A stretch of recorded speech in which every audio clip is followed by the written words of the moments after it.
सर्वप्रथम मैं तथागत सम्यक संबुद्ध को त्रिवार नमन करता हूँ, वंदन करता हूँ। उसके पश्चात मैं तथागत द्वारा उपदेशित धम्म को त्रिवार वंदन करता हूँ, नमन करता हूँ।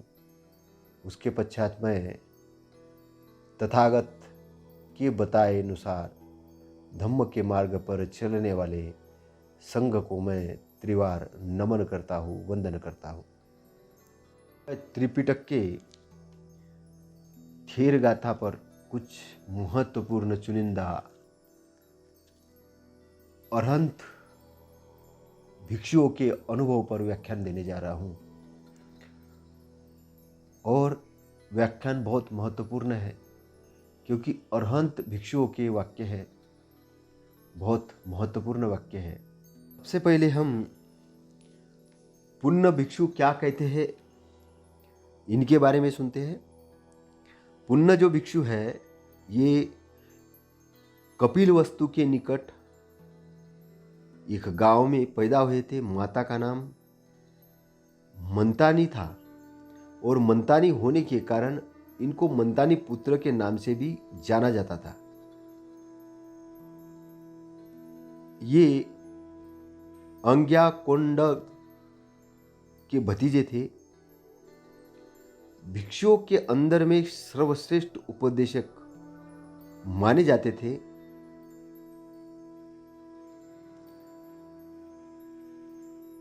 और इनके उपदेश काफी महत्वपूर्ण होते थे। तो पुण्य भिक्षु क्या कहते थे? पंडित अर्थदर्शी सत्पुरुषों की ही संगति करे, अप्रमत्त और विलक्षण बुद्धि वाले धीर, गंभीर, दूरदर्शी, निपुण, सूक्ष्म और महान अर्थ को प्राप्त करते हैं। एक एक शब्द को समझना। पंडित यानी विद्वान, अर्थदर्शी मतलब जिनको अर्थ सहित, व्यंजन सहित जो चीज समझते देखने वाले, अर्थ सहित। पंडित भी कौन से अर्थ सहित किसी चीज का अर्थ भी जानते हो, वैसे अर्थ सहित जानने वाले पंडितों की, सत्पुरुषों की संगति करे, अच्छे लोगों की संगति करे।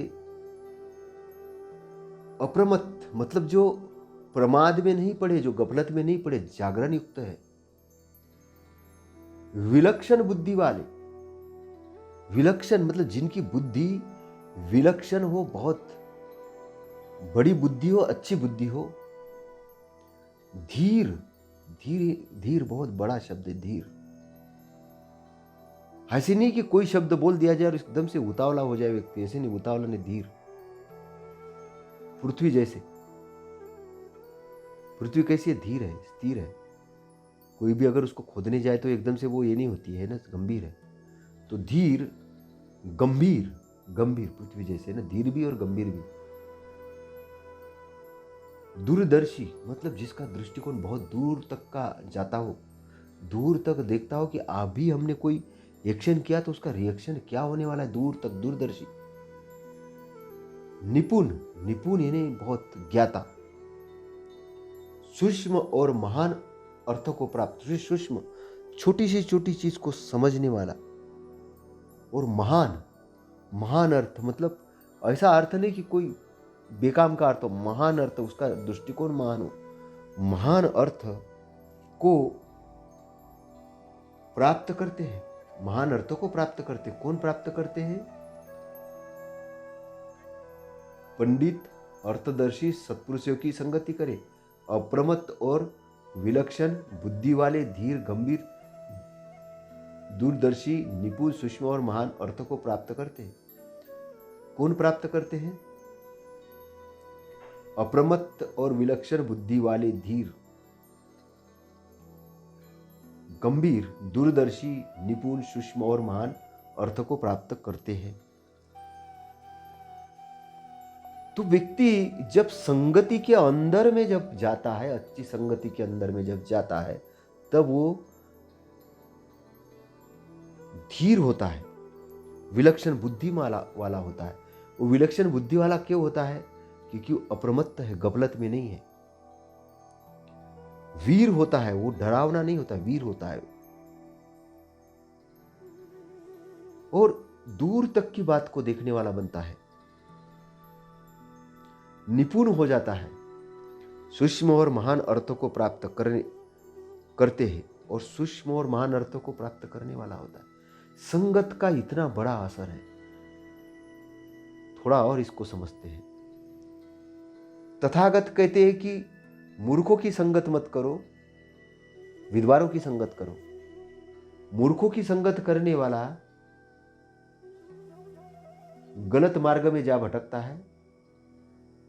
मूर्ख की संगत करने वाला अपने आप को गिराता है।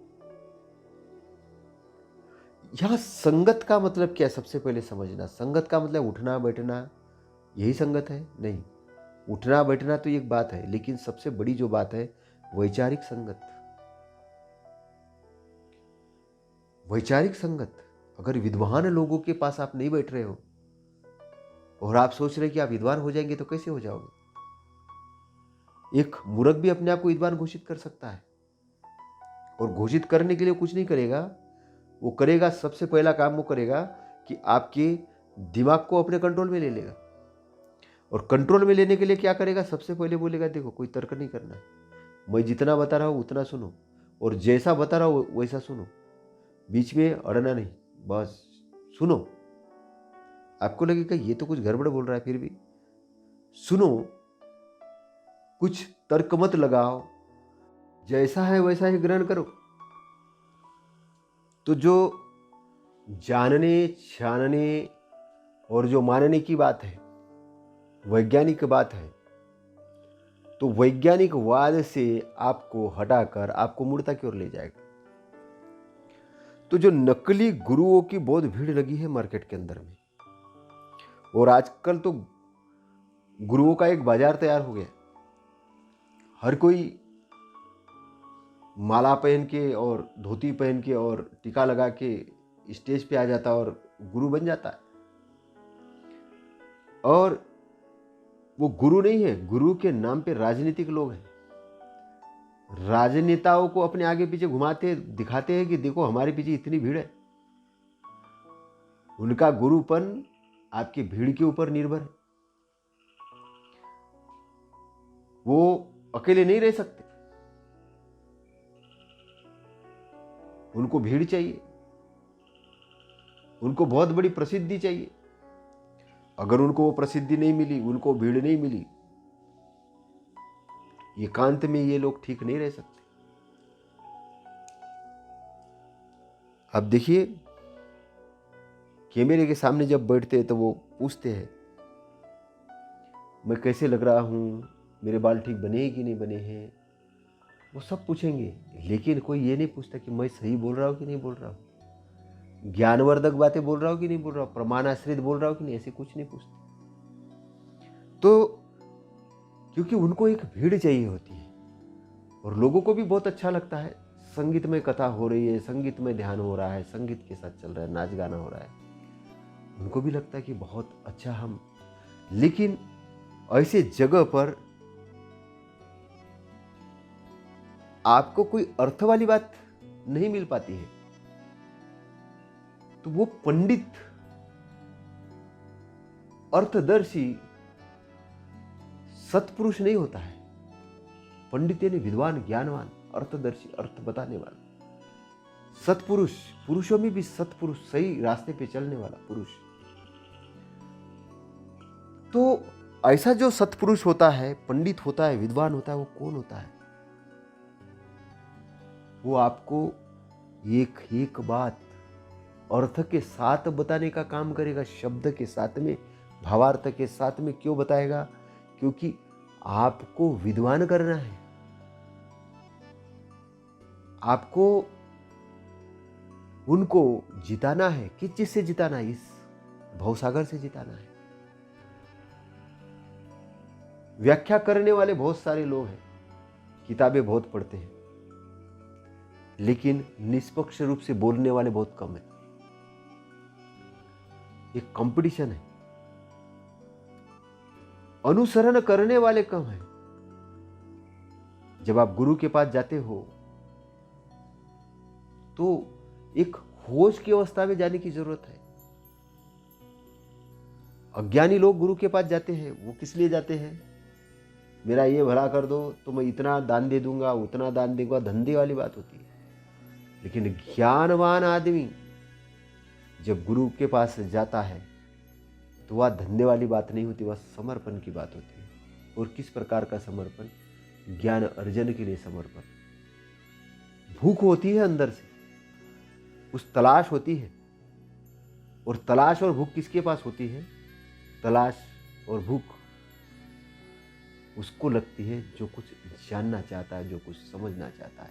और जो पंडित, अर्थदर्शी सत्पुरुष होगा, वो भूख पैदा करने का काम करेगा। वो भूख पैदा करने का काम करेगा आपके अंदर, ज्ञान की भूख। आपको पूछेगा, आपको जानकारी देगा, आपको ये नहीं बताएगा कि आपको सब मालूम है और आपको कुछ सीखने की जरूरत नहीं है। ये वो लोग करते हैं कि सब मालूम है, आपको कुछ सीखने की जरूरत नहीं है, कि जिनको कम जानकारी होती है। लेकिन यहां पर जो बात हो रही है वो कैसी बात हो रही है? वो हो रही है सत्पुरुषों की, सत्पुरुषों की। पंडित, अर्थदर्शी सत्पुरुषों की संगति करें। इनकी संगति करने से क्या होगा? अप्रमत्त और विलक्षण बुद्धि वाले, धीर, गंभीर, दूरदर्शी, निपुण, सूक्ष्म और महान अर्थों को प्राप्त करने वाले होते हैं। अगर संगति करते हो तो अप्रमत्त हो जाओगे, गफलत से बाहर निकल जाओगे, होश वाले बन जाओगे, विलक्षण बुद्धि वाले धीर हो जाओगे, गंभीर हो जाओगे और दूरदर्शी हो जाओगे, किसी बात में निपुण हो जाओगे, सूक्ष्म से सूक्ष्म चीज को समझने वाले हो जाओगे और महान अर्थ को प्राप्त करने वाले हो जाओगे। तो इसलिए संगति करना है सत्पुरुषों की, रिजल्ट है। तो तथागत का जो रिफेक्ट का ला समझाते थे, दो तरीके का ध्यान होता था उनका। एक वो कि आपके शरीर के अंदर की जो चीज अभी आई नहीं, एंट्री नहीं हुई है, उसको एंट्री नहीं होने देना, पहली चीज। और सही चीज को एंट्री करवाना, गलत चीज को एंट्री नहीं करने देना, सही चीज को एंट्री करवाना, ये ट्रेनिंग होती थी। फिर जो गलत चीज इंटर हो गई है उसको बाहर निकालना और बाहर निकाल के उसको आने नहीं देना और अच्छी चीज का निर्माण करना और उसका प्रोटेक्शन करना। तो ये चित्त को क्लीन करने वाला प्रोग्राम रहता था उनका। तो एक हो गई बात ऑटोमेटिक वाली, और एक हो गई कि हमको करना है, एक्शन वाली। Automatic, action. एक चीज है कि वो ऑटोमेटिक चल रही है, ब्रह्मांड के अंदर भी एक चीज ऑटोमेटिक चल रही है, दूसरी चीज निर्माण करना होता है। वर्षा आती है, पानी बरसता है, हवा चलती है और पेड़ उगते हैं। अगर आप कुछ भी नहीं करोगे तो पेड़ उगेंगे। कौन से उगेंगे?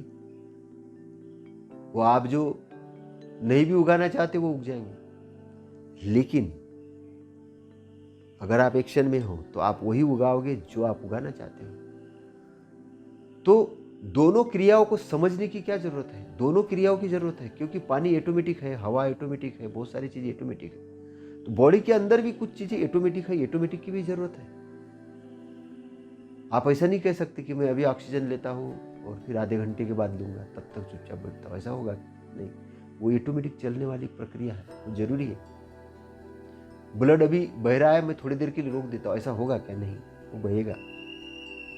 ये ऑटोमेटिक चलने वाली क्रिया को भी अवेयरनेस की जरूरत होती है। आप ऑटोमेटिक जो पूरी क्रियाएं चलती पूरी बॉडी के अंदर में, सेल्स का डेवलप होना, सेल्स का खत्म होना, ब्लड का सर्कुलेशन, हवा का आवागमन, तो बॉडी के अंदर की जो क्रिया है, जब आप देखते हो शांत मन से देखते हो, देखते देखते क्या होता है कि आपको समझ में आता है कि आपके जैसे विचार चल रहे हैं तो हर बार वो अलग अलग होते। जैसे क्रोध के विचार, द्वेष के विचार आए तो श्वास एक अलग तरीके से चलेगी, क्रोध में अलग तरीके से चलेगी। जब आप पूर्ण शांत होते तो श्वास अलग तरीके से चलती है। तो आपके बॉडी के अंदर की ऑटोमेटिक वाली जो एक्शन है, आप देखते हो, आप समझते हो, फिर आपको समझ में आता है कि द्वेष क्यों नहीं करना है, क्रोध क्यों नहीं करना है, राग क्यों नहीं करना है। राग नहीं आ सकती, उसी चीज पे आप फोकस हो जाते हो, एक ही चीज पे, बाकी सब चीजें भूल जाते हो। तो जो राग है, जो आसक्ति है, वो कैसी होती है? वो आपको सीमित बनाती है। लेकिन सम्यक समाधि के अंदर भी आप फोकस करते हो, सम्यक समाधि के अंदर में आप फोकस करते हो तो क्या होते, आपका फोकस ब्रह्मांड जैसा विस्तृत होते जाता है। आप बड़ी चीज को प्राप्त करने के लिए फोकस करते हो। आप ये राग वाला जो फोकस है, ये आप सीमित जगह के लिए करते हो, सीमित चीज के लिए। आप सारी दुनिया से कट के एक बिंदु पे आ जाते हो और फिर कुछ ना आपके अंदर शांति बसती है, ना आनंद बसता है। आप दुखी हो जाते हो उस चीज के लिए, जो चीज टेम्पररी है, उस चीज के लिए दुखी हो जाते हो। तो समझने वाली बात है राग, द्वेष और मोह। राग, द्वेष और मोह को ये समझा जा सकता है। तो विपश्यना ध्यान किस लिए है? विपश्यना ध्यान आपको पूर्ण रूप से आपकी ऑटोमेटिक वाली जो गति आज चल रही है उसको समझने के लिए। लेकिन शमत वाला जो ध्यान है, ये आपको निर्माण करना है, गलत चीज को हटाना है और सही को आपको प्रस्तावित करना है। तो शमत और विपश्यना दो विद्यापक्षीय धम्म है, ये समझना। ये तथागत की बड़ी शोध है। कुछ लोगों ने विपश्यना को ही धम्म बना दिया और धम्म बना के उन्होंने क्या किया, धम्म बना के उन्होंने धम्म को ही सीमित कर दिया। एक यूनिवर्सिटी को एक सब्जेक्ट बना दिया। यूनिवर्सिटी है, सब्जेक्ट तो कई हजारों हो सकते हैं उसके अंदर में। तो विपश्यना एक धम्म का एक सब्जेक्ट है और उससे ज़्यादा कुछ नहीं है। तो शमत और विपश्यना दो विद्यापक्षीय धम्म है। तो दो विद्यापक्षीय धम्म है, उसको समझने की जरूरत है। तो जो शमत किस लिए? शमत चित्त की शांति के लिए है। चित्त शांत होने से क्या होता है? चित्त शांत होने से, शुद्ध होने से पावरफुल हो जाता है। और पावरफुल होने से क्या होता है? प्रज्ञा की प्राप्ति होती है। उससे भी प्रज्ञा की शुद्धि होती है, प्रज्ञा की प्राप्ति होती है। तो विपश्यना प्रज्ञा की प्राप्ति करने के लिए, शमत चित्त को शुद्ध करने के लिए, और दोनों मिलके जो कार्य करते हैं वो मार बंधनों से छूटने के लिए होता है। तो इससे क्या होता है? विद्या प्राप्ति के लिए धम्म है। तो ये बहुत बड़ा सब्जेक्ट है, शब्दों के अंदर व्यक्त करना भी मुश्किल है, शब्दों के अंदर पूरी तरीके से बताना नहीं जा सकता है, प्रैक्टिकली चीज़ है। लेकिन मैं आपको यही बताना चाह रहा हूँ कि शरीर के दो पार्ट है, एक परमानेंट चलने वाला पार्ट है और दूसरा जो पार्ट है कि जो आपको इंटर करना होता है। तो आप जो इंटर करते हो, ये चीज़ के अंदर में धम्म आता है, बहुत पावरफुल चीज़ है। 5 बल, किस समय कौन सा बल इस्तेमाल करना है? प्रज्ञा बल है, स्मृति बल है, वीर्यो बल है, श्रद्धा बल है, समाधि बल है। तो ये 5 बल है कि आप उसी समय समझते हो कि आपके अंदर श्रद्धा नहीं है, तो श्रद्धा का कैसे निर्माण किया जाए, और श्रद्धा का निर्माण किया, उसको बल कैसे प्राप्त किया जाए, उसको कोर्स कैसे तैयार की जाए कि वो श्रद्धा आपकी अटल हो जाए। तो श्रद्धा को प्राप्त करना और श्रद्धा को अटल करना, दोनों में अंतर है। तो देखिए, छोटे छोटे माइनटली चीज़ें, छोटी छोटी चीज़ें धम्म के अंदर में, जैसे जैसे आप गहराई में जाओगे, जैसे जैसे गहराई में उतरोगे, वैसे वैसे आपको धम्म समझ में आएगा। और पहले तो आपको लग रहा था कि आप बहुत कुछ जानते हो, बाद में धीरे धीरे लगेगा कि अभी जानने के लिए बहुत कुछ है, जानने के लिए बहुत कुछ है। इसलिए तथागत ने कहा कि मेरे धम्म का ये रत्न है, 37 बोधिपक्षीय रत्न है। धम्म के अंदर 37 बोधिपक्षीय रत्न है, और ये ऐसे रत्न है कि भवसागर को पार करने के लिए, भवसागर को पार करने के लिए, दुख मुक्ति से पार जाने के लिए है। तो क्या होगा कि अप्रमत्त और विलक्षण बुद्धि वाले धीर, अप्रमत्त मतलब गफलत में जो लोग नहीं है, विलक्षण बुद्धि वाले, धीर, गंभीर, दूरदर्शी, निपुण, सूक्ष्म और महान अर्थों को प्राप्त करते हैं, वो लोग प्राप्त करते हैं सुसंगति से। सुसंगति इसलिए एक बहुत बड़ा धम्म कहा गया है। आनंद तथागत से पूछते कि अष्टांग मार्ग पे आने के लिए सुसंगति का क्या महत्व है, क्या ये आधा धम्म या पूर्ण धम्म है, क्या है ये, कैसा? तथागत कहते हैं आधा नहीं, पूर्ण धम्म है। सुसंगति पूर्ण धम्म है, क्योंकि अष्टांग मार्ग पर आदमी उन्नति करना शुरू करता है तो सुसंगति में रहना है, अच्छी संगति में रहना है। कम से कम समय निकाल के सुबह तो सुसंगति में रहना ही रहना, अच्छे धम्म का वाचन करना है, अपने ध्यान भावना करना है, अपने आप को अच्छा विजुअलाइजेशन करना है। सोते समय सुसंगति में रहना, क्योंकि दोनों समय आपका जो चित्त है, सबकॉन्शियस माइंड बहुत वर्क करता है। तो आगे हम देखेंगे ये दब्ब नाम के जो भिक्षु है, ये मल्ल देश के थे और मल्लपुत्र के नाम से विख्यात भी थे। इन्होंने बड़े कम उम्र में ही दीक्षा ली और भिक्षुओं के साथ रहते थे, उनकी सेवा करते थे। जब ये अरहंत पद को प्राप्त इन्होंने जब किया, तब ये हर्ष से कुछ गाथाएं कहते हैं। उसमें से एक गाथा है, जो दुर्दांत दब्ब मतलब उत्तम, जो दुर्दांत दब्ब या उत्तम दमन द्वारा शांत है, संतुष्ट है, शंकाओं से परे है, विजयी है, भयरहित है, वह संयमी, पूर्ण रूप से शांत है, स्थित प्रज्ञ है। तो जो उत्तम है बहुत बढ़िया है, मतलब एकदम से दुर्दांत यानी एकदम से दर्शन नहीं होंगे। दमन द्वारा दांत है मतलब शांत है, दमन करके वो शांत है, संतुष्ट है, शंकाओं के परे है, विजयी है, भयरहित है, वह संयमी, पूर्ण रूप से शांत है, स्थित प्रज्ञ है। पूर्ण रूप से शांत, स्थित प्रज्ञ, संयमी कौन हो सकता है? जिसने अपना दमन कर लिया। दमन यानी क्या करना? डिसिप्लिन कर लिया, जो अनुशासन के अंदर में आए, जिसने अपने आप को प्रशिक्षित कर लिया। वो कौन होगा? वो धम्म के मार्ग पर चलने वाला व्यक्ति होगा। संतुष्ट कौन होगा? जिसने परिश्रम किया होगा, परिश्रम का फल उसको जब मिला वो तो आनंदित हो गया। आनंदित होने से उसको आंतरिक रूप से जो संतुष्टि मिली वो है संतुष्टि। वो आलसी लोगों का संतोष नहीं है, नहीं तो बोले मैं तो संतोषी हूं, वो नहीं। यहां संतुष्टि का मतलब है कड़ा परिश्रम करने के बाद, मेहनत करने के बाद जो रिजल्ट मिलता है, उसके बाद जो खुशी आती है और खुशी के बाद जो संतोष मिलता है वो संतुष्टि है। तो जो संतुष्ट है, शंकाओं के परे है, अब शंका खत्म हो गई। जिसको मार्ग अमार्ग का भेद ही खत्म हो गया, उसको लगेगा कि स्वर्ग है नरक है ये है वो, कुछ झंझट खत्म हो गई, शंकाएं सारी दिमाग से गायब हो गई, शंकाओं से परे हो गया, उसको पथ मिल गया, वो पद मिल गया जो वो ढूंढ रहा था। विजयी है। किससे विजयी? क्या विजयी? क्योंकि मार बंधनों को जीत लिया है, विजयी है। तो जो विजयी होगा वो भयरहित होगा, क्योंकि विजयी आदमी तो भयरहित रहेगा। और जो हारा हुआ है, जो कंफ्यूजन में है, भय से पीड़ित रहेगा। और भय से पीड़ित रहने के कारण ही तो ये जो लोग हैं ये करते रहते हैं।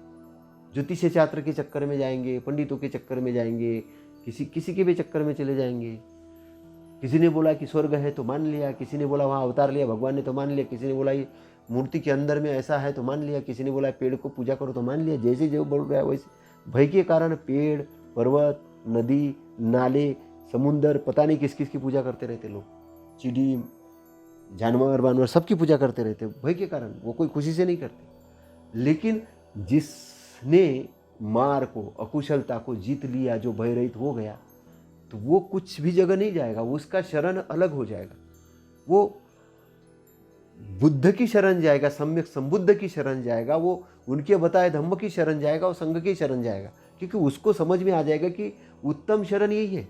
वो हर किसी के शरण नहीं जाएगा, और हर किसी के शरण जाता भी है तो जाए, टेम्पररी शरण है वो, टेम्पररी इलाज के लिए ठीक है, लेकिन परमानेंट इलाज नहीं। उधर भवबंधनों के साथ ही झगड़ा हुआ है, पूरा लिखापड़ी लगाता है शरीर छोड़ने से पहले कि क्या क्या कितना किससे लेना है, किसका देना है, ये करना है, वो करना है, उससे ज्यादा नहीं। किसी को क्या दान देना है, क्या अच्छे काम करना है, उधर नहीं, जोड़ने घटना में लगा हुआ, कैलकुलेशन में लगा। तो शंकाओं के अंदर भी है, विजयी नहीं हुआ है, लेकिन ये जो अरहंत है ये विजयी है, शंकाओं से परे है, ये पूर्णता सत्य और असत्य को समझ चुके हैं, ये भयरहित है। तो संयमी होने के कारण क्या है, पूर्ण रूप से शांत है, स्थित प्रज्ञ। स्थित प्रज्ञ मतलब वो अपने आप में स्थित है, स्थिर है। अस्थिर आदमी और स्थिर आदमी में दोनों में अंतर है। अस्थिर व्यक्ति वो अपनी जो सेंटर पॉइंट है उससे दूर है, उसको नहीं समझ में आता, जो जैसे उसको भटका रहा वैसे वो भटक रहा है, उसको सेंटर पॉइंट से दूर है। लेकिन जो स्थिर है, स्थित प्रज्ञ है, वो प्रज्ञा के माध्यम से वो अपने केंद्र बिंदु पर स्थित है और अपना संचालन खुद कर रहा है, अपना मालिक आप है। उसको आपने अगर गुस्सा दिलाया तो गुस्से में नहीं आएगा, बस सीधी सीधी बात है। आपने गाली दे दी तो उसको एकदम से गुस्सा नहीं आएगा। लेकिन जो सेंटर पॉइंट पे स्थित नहीं है, उसको थोड़ा भी कुछ बोलो तो वो पेट्रोल जैसा है, उसको आग लगाओ तो बस वो भगड़ कूदेगा। तो देखना, हर व्यक्ति का धरातल, हर व्यक्ति का सोचने का तरीका और हर व्यक्ति का लेवल अलग अलग होता है। इसलिए सबके साथ व्यवहार करते वक्त ध्यान में रखना, ये गुड बातें, ये महत्वपूर्ण बातें सबके साथ नहीं करना है। जितना जिसको पचता है उतना ही देना, और जितना नहीं समझ में आता सामान्य आदमी बन के रहना। कोई जरूरी नहीं आपको विद्वान बन के रहने की, सामान्य आदमी बनो, समुंदर जैसे रहो। समुंदर के अंदर में कितने सारे मोती होते हैं, कितने जवाहरात होते हैं, लेकिन समुंदर दिखाता है क्या? नहीं दिखाता। आपके पास बहुत सारा ज्ञान है, मत दिखाओ, जरूरत नहीं। जहाँ दिखाना है वही दिखाओ, उतना ही दिखाओ जितना जरूरी है, लेकिन अर्जन करो, रखो अपने पास में। ज्ञान अर्जन करो, बहुत सारा ज्ञान अर्जन करो, लेकिन रखो अपने पास। जहाँ जरूरत है वह इस्तेमाल करो, नहीं जरूरत है तो उसको रखो छुपा के। तो आपको अपने आप में तैयारी करनी है। तो ये जो अरहंत भिक्षु है, ये किसकी बात कर रही है? निब्बान के एरिया की बात कर रही है। निब्बान को प्राप्त है, वहां से बात कर रहे हैं, टाइमलेस एरिया से बात कर रहे हैं। और वो बता रहे हैं कि दुख मुक्त होने के बाद क्या होता है जब वो हर्ष से बोल उठा। तो आगे सम्बुत नाम के जो भिक्षु है, राजगृह के धनी के पुत्र थे। ये कई मित्रों के साथ संघ में शामिल हुए थे। शीतवन में ध्यान भावना करने के कारण शीतवनीय नाम से भी विख्यात है।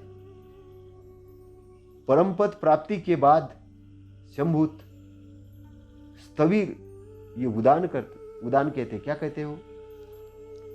जो भिक्षु शीतवन में प्रवेश कर एकाकी विहरता है, संतुष्ट है, समाधियुक्त है, विजयी है, भयरहित है, उस धीर ने शरीर संबंधी स्मृति की रक्षा की है। उस धीर ने शरीर के संबंधी स्मृति की रक्षा की है। जो भिक्षु शीत यानी शीतल वन में प्रवेश कर एकाकी विहारता। कैसे एकाकी विहारता? ध्यान करके अंदर तक। अब अकेला होने का मतलब, वहां पे 5-50 लोग होंगे, लेकिन अकेला होने का मतलब क्या? अपने पूरी चेतना को अंदर ले गया तो एकाकी हो गया, है ना? बस इतना समझना, एकाकी हो गया। एकाकी विहरता संतुष्ट है। संतुष्ट मतलब जो पाना था पा लिया तो संतुष्ट हो गया।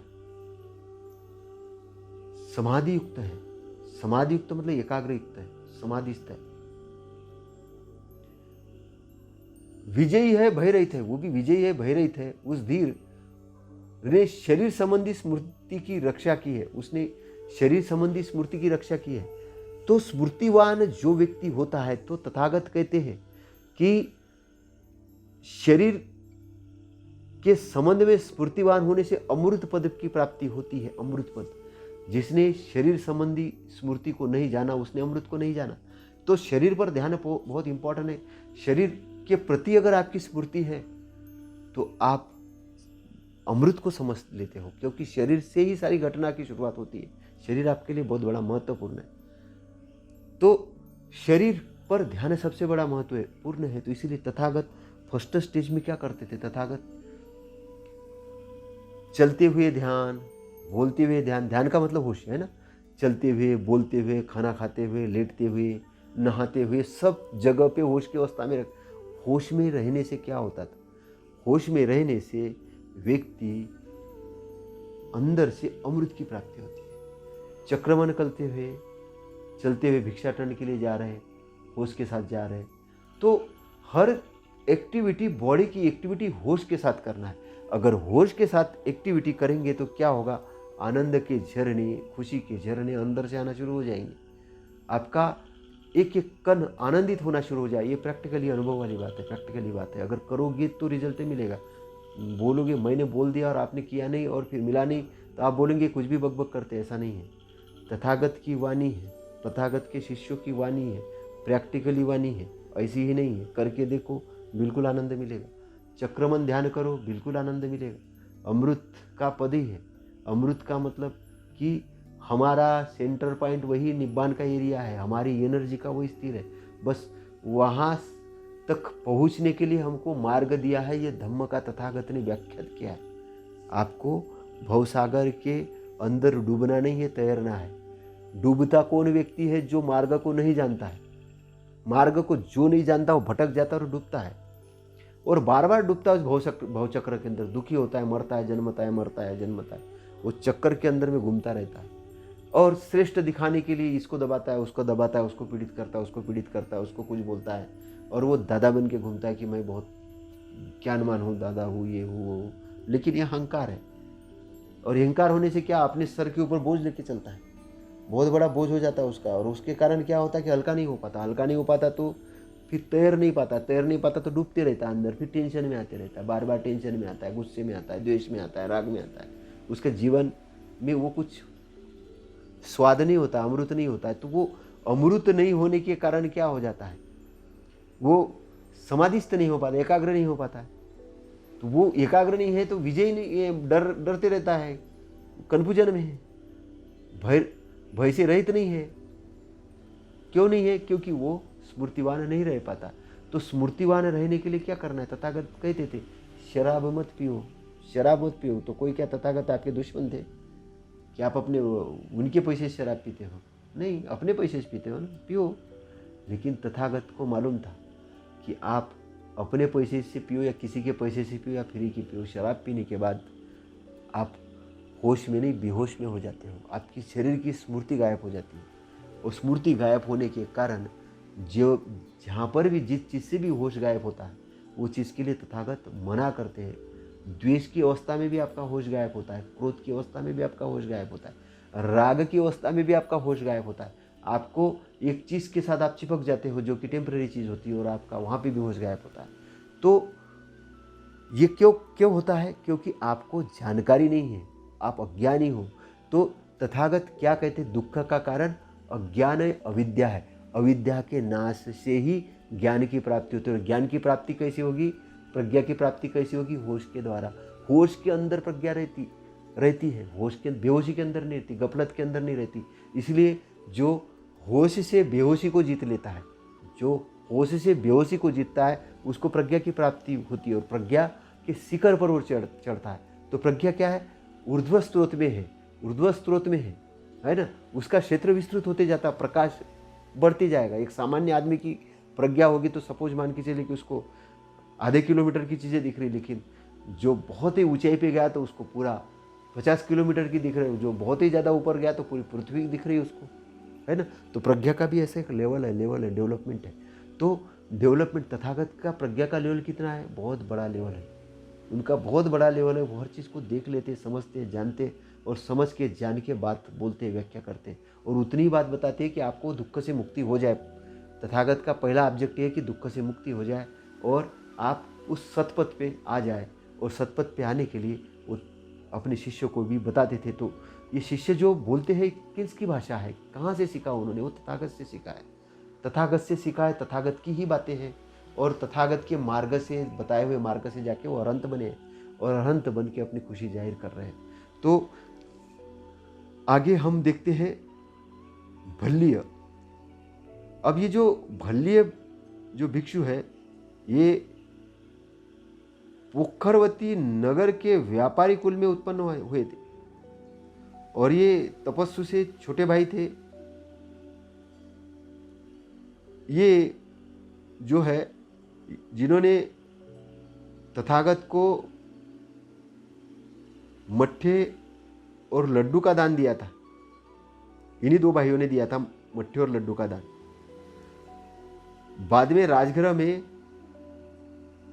भगवान का उपदेश सुनकर भल्लीय प्रवजित हुए और अहर्त्व की प्राप्ति के बाद भी क्या हुआ कि अब अहर्त्व प्राप्ति हुई, तो अहर्त प्राप्ति व्यक्ति हुई तो मारने फिर भी भटकाने की कोशिश की। तो इस अवसर पर स्थविर भल्लीय कहते हैं,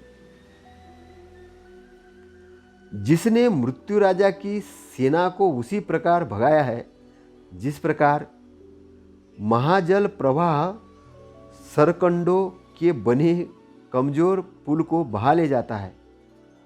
अब यह विजयी भयरहित दांत पूर्ण रूप से शांत स्थित प्रज्ञ है। अब जो बाढ़ आती है और कहीं कच्चा पुल बना होता है सरकंडों का, मतलब लकड़ियों का, और बाढ़ जैसी आती तो एकदम से वो, क्योंकि पुल में दम होता ही नहीं और बाढ़ में बहुत दम है, तो बाहर बहा के ले जाती है। ऐसे ये कह रहे हैं कि मार तेरी सेना को तो मैंने ऐसे ही बहा दिया, ऐसे ही फेंक दिया उठा के, मैं बहुत बलवान हो गया हूँ ज्ञान के मार्ग पे चल के, तो अब तुम तो मुझे कुछ नहीं कर सकते हो, मैं तो तुमको जीत लिया है ना, मैंने तो तुमको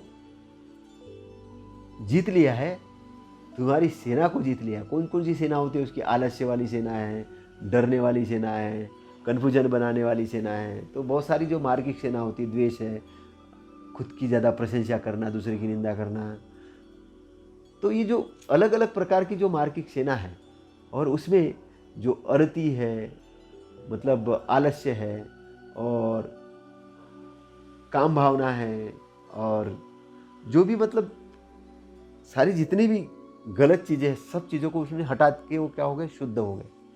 तो चित्त शुद्ध हो गया, आनंद की प्राप्ति हो गई, भयरहित हो गए। और कैसे हो गए? वो हो गए शांत हो गए, दांत हो गए, स्थित प्रज्ञ हो गए। क्यों हो गए? क्योंकि उन्होंने मार्गिक सेना को हरा दिया, जीत लिया। तो तथागत का जो मार्ग है बुराई से जीतने का मार्ग है। बुराई से कौन व्यक्ति जीतेगा? बुराई से वही व्यक्ति जीतेगा जो मार्ग अमार्ग में भेद को समझेगा। और मार्ग अमार्ग में भेद कौन समझेगा? मार्ग अमार्ग में वही भेद समझेगा जो होश की अवस्था में रहेगा। और होश की अवस्था में कौन रहेगा? जो बेहोशी वाली जितनी भी चीज़ें हैं उसको त्यागेगा।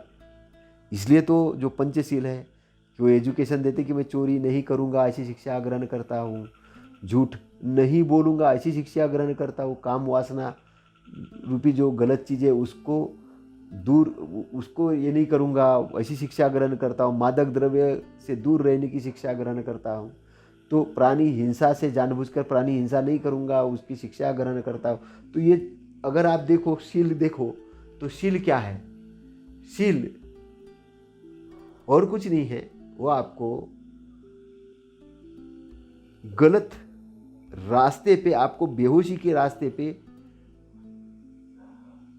जाने से रोकने का एक साधन है। क्योंकि आप जिन जिन कारणों से बेहोश होते हो, डरते हो, और बेहोश होने के कारण आप गुलाम बन जाते हो, आप और गुलाम होने के कारण मार के गुलाम बन जाते हो, दुख के क्षेत्र में चले जाते हो।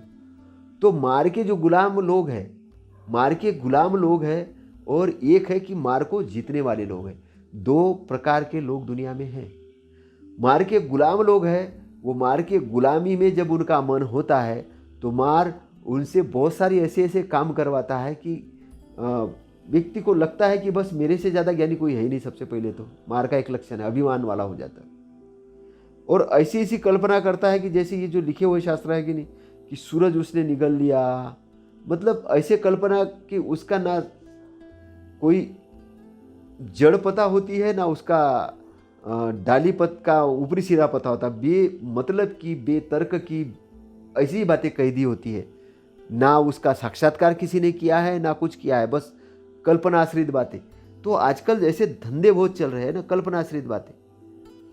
ये ज्योतिष्य फल वाले, भविष्य फल वाले, भूत प्रेत की बात करने वाले, ये जो पूरे के पूरे जो लोग हैं डराने वाले, ये क्या, ये मार के बंधन में भटके हुए लोग हैं।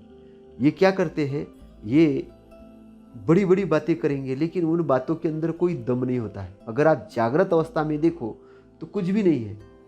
जो मुर्दे की बातें कहेंगे, तो आप अपने शरीर को ही देखो तो आपको समझ में आ जाएगा। अगर आप अपने शरीर को देखो पूरी तरीके से जानकारी, आपका मृत्यु का डर ही खत्म हो जाएगा। मैं तो ये बता रहा हूँ, आपको कुछ नहीं लगेगा। आपको लगेगा ये एक प्रोसेस है, जन्म है तो मृत्यु है, जन्म है तो बुढ़ापा है, जन्म है तो बुढ़ापा भी होगा, जन्म है तो मृत्यु भी होगी। तो फिर मृत्यु होने से पहले ही जो मृत्यु राजा है, मार है, जो बार बार जन्म कर रहा है, पैदा कर रहा है, बार बार इस दुख में डाल रहा है, उसको समझ तो लो, वो समझ लो, उससे मुक्त हो जाओ, मृत्यु से ही मुक्त हो जाओ। फिर जब मृत्यु आ जाएगी शरीर छोड़ दो, लेकिन आप आजाद हो जाओगे। आप बार बार उसी जाले में फंस के नहीं रहोगे, उस जंजाल में फंस के नहीं रहोगे। तो तथागत का जो मार्ग है, मुक्ति का मार्ग है, वो आजादी का मार्ग है। तो जो आजाद है, जो आजाद है, जो अपना मालिक आप बन चुका है, कौन बन चुका है? जिसने मृत्यु को जीत लिया है, जिसने मृत्यु को जीत लिया है। तो मार का क्षेत्र मृत्यु का क्षेत्र है, मार का क्षेत्र मृत्यु का क्षेत्र, लेकिन निब्बान का क्षेत्र जीवन का क्षेत्र है। वह जीवन है, जागृति है, आलोक है, प्रकाश है, आनंद है, सुख है। और कैसा है? अनंत सुख है, अनंत आनंद है। वहां मृत्यु नहीं है, मृत्यु को जीत लिया, मृत्यु खत्म हो गई आपकी, मृत्यु जीत लिया आपने। आप अभी अलग क्षेत्र के अंदर में आ गए हो, आपका दायरा अलग हो गया। जिस क्षेत्र के अंदर में मृत्यु के क्षेत्र में बस रहे थे, मृत्यु के क्षेत्र से हटके आप दूसरे क्षेत्र के अंदर चले गए हो। शरीर में जब तक रहोगे तब तक आप कैसे रहोगे? एक अनंत व्यक्ति कैसे रहता है? वो रहता है गुलाब के फूल जैसा। क्योंकि शरीर में है तो शरीर तो एकदम अचानक भी नहीं छोड़ा जा सकता, लेकिन इंतजार करते हैं। जैसे गाड़ी वाला कहीं प्रवास के लिए जाना है, गाड़ी का इंतजार करता है, हाँ आएगी गाड़ी, कितने बजे आएगी भैया? 4 बजे, ठीक है, इंतजार कर रहा है, आएगी गाड़ी, आ गई, गाड़ी में बैठ के निकल जाता है। ऐसे ही आपकी मृत्यु आएगी, आप निकल जाओगे। तो निकल कैसे जाओगे? शरीर को छोड़ दोगे, आप सबसे साइड चले जाओगे। लेकिन जब तक शरीर में रहोगे बहुत पुण्य काम करोगे, आनंद में रहोगे, खुशी रहोगे, क्योंकि सबसे बड़ा जो डर है मृत्यु का डर आपने जीत लिया होगा। मृत्यु का डर जीतना बहुत बड़ा काम है। वो तो चीज जीतने के लिए क्या क्या नहीं करते। मंदिरों में दान देते हैं, इसको दान देते हैं, उसको दान देते हैं, लेकिन किसको दान देते? जो जैसा बताता वैसा काम करते। किसी ने बोला कि ये करो, वो करो, नदी में ना हो, ये करो, कुछ भी करने लगते, लेकिन फिर भी वो मुक्त नहीं हो पाते, क्योंकि मुक्त होने का एक प्रोसेस है, एक मार्ग है। और तथागत का धम्म इस चीज़ की उद्घोषणा करता है। तथागत का धम्म इस चीज़ की उद्घोषणा करता है। तथागत कहते हैं कि भव सागर से पार करने के लिए, हम लोगों को भव भी नहीं समझ में आता, बोला भव और सागर, और उससे पार करना, भव यानी संसार, उसका संसार रूपी सागर, सागर से पार करने के लिए, पार करके कहीं जाना तो होगा ना। तो कहीं जाओगे तो कहाँ जाओगे? वही निब्बान वाला एरिया, टाइमलेस एरिया, स्थित प्रज्ञ का एरिया, शांति वाला एरिया, संतुष्टि वाला एरिया, वो जो आपका एरिया जहाँ पर आपका केंद्र बिंदु है।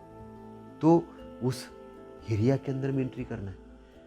और ये नहीं सोचना कि वो उस एरिया में पहुंचेंगे तो बोले हम संसार में किसी काम के लिए नहीं, आप बहुत ज़्यादा काम के आदमी हो जाओ।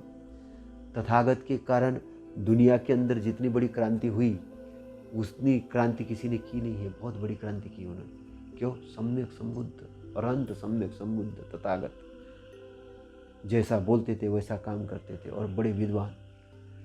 तो उनके धम्म को बड़े गहराई से समझने की जरूरत है। तो ये जो भल्लीय है, तो भल्लीय ने मार्ग के विषय में ऐसा कहा है, इसको समझना और समझ के इसके अर्थ को ग्रहण करने की जरूरत है।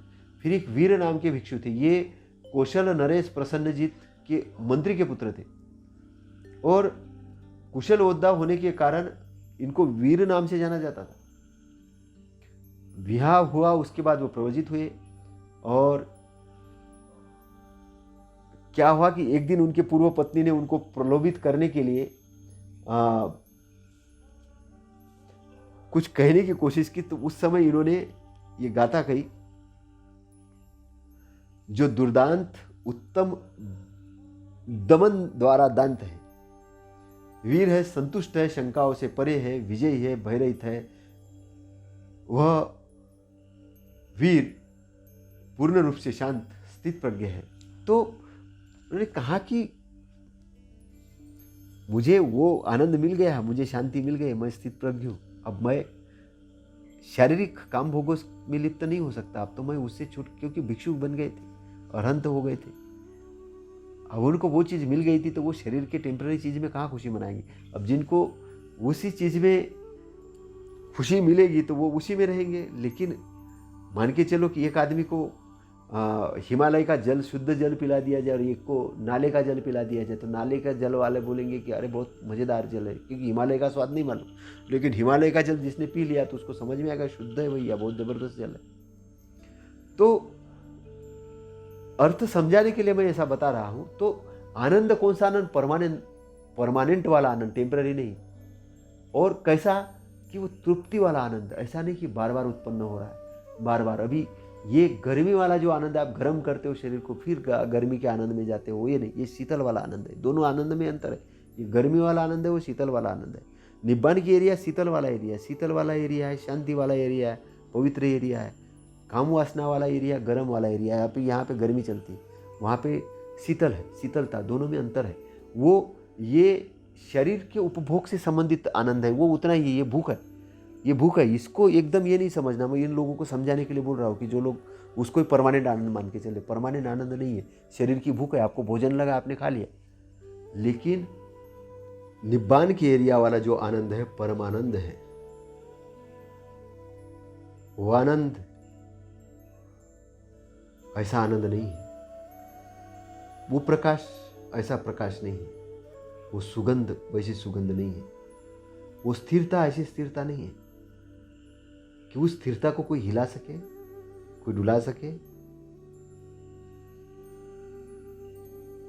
लेकिन उसका दर्शन इतना आसान भी नहीं है जैसे समझ रहे हो। ये जो आपके अष्टवक्र ध्यान करने वाले लोग जो है, ये समझते कि हमको खोपड़ी तक पहुंचने पे, अष्टवक्र पे पहुंचने के बाद हमको दर्शन हो जाएंगे उस एरिया के। ऐसा नहीं है। टेम्पररी रूप से आर्टिफिशियल नहीं है, वो वास्तविक है। आर्टिफिशियल कोई चीज़ अगर आप बना सकते हो, ताजमहल का एक डुप्लीकेशन आप बना सकते हो, लेकिन ताजमहल नहीं है वो। आप किसी वृक्ष का एक प्लास्टिक का डुप्लीकेशन बना सकते हो, लेकिन ओरिजिनल वृक्ष नहीं है वो। ओरिजिनल वृक्ष ओरिजिनल होगा, उसके अंदर हवा भी निकलेगी। ये आर्टिफिशियल एक चित्र देख सकते हो, तो वो वास्तविक है, वास्तविक है। तो वास्तविक आनंद, वास्तविक सुगंध और वो एरिया जहां प्रकाश ही प्रकाश है, वहां स्थिरता है और वहां भय नहीं है।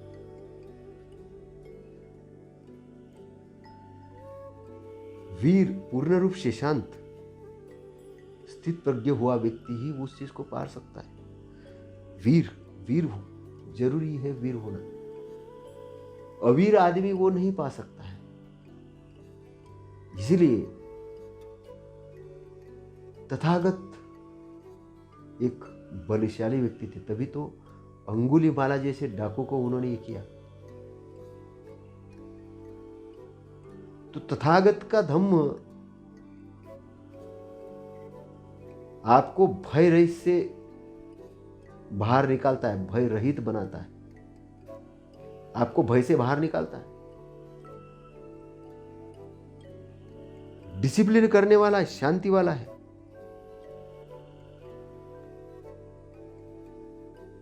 और जब निब्बान वाला ये आनंद मिल गया तो काम वासना वाले आनंद में क्या रहेंगे? वो टेम्पररी आनंद के अंदर वो भिक्षु कैसे जाएगा? वो जा ही नहीं सकता।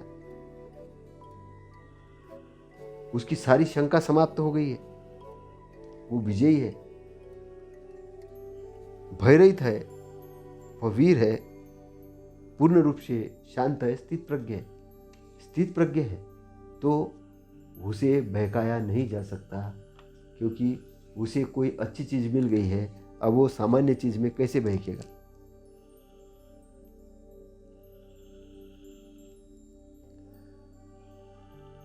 पीली निंदवच्छ। अब ये जो भिक्षु है ये श्रावस्ती के रहने वाले थे, नाम था पिलिंदी और गोत्र था वच्छ, इसलिए पिलिंदी वच्छ नाम से विख्यात हुए। और परिवाजरक होकर गंधार विद्या की सिद्धि प्राप्त करने के कारण नामी बाद में वह तथागत के शिष्य बने और भिक्षुओं में श्रेष्ठ भिक्षु गिने जाने लगे। एक दिन क्या हुआ कि ये पिलिंदी वच्छ स्थविर ने अपने जीवन का सिंहावलोकन किया। सिंहावलोकन मतलब शेर जैसे देखा, और शेर जैसे देखने के बाद, सिंहावलोकन करने के बाद में उन्होंने ये कहा, मुझे बड़ा लाभ हुआ, अनिष्ट नहीं हुआ। जो परामर्श मुझे मिला सो कल्याणकारी ही सिद्ध हुआ। विभिन्न धर्मों में जो श्रेष्ठ है